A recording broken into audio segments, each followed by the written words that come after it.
maglagay ng hiniwang luya, sibuyas, bell pepper, at ilagay na ang mga bangos.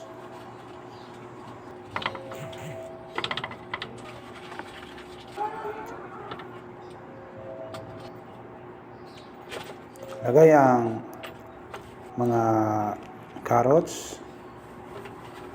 Shoutout nga pala sa lahat ng mga viewers. Lagay ang star anise. Lagay ang black pepper, ground black pepper,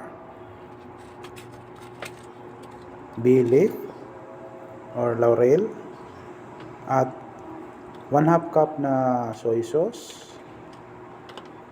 Toppings uli ang mga natirang mga ingredient. Luya, bawang, bell pepper, green chili. Shout out sa lahat ng mga viewers at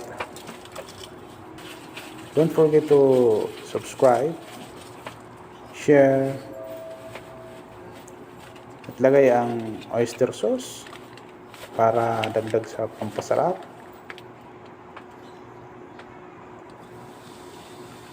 At 1,000 ml na Sprite soda para sa ating Spanish style bangos cooking. Lulutuin ito sa mahinang apoy sa loob ng 45 minutes hanggang 1 oras.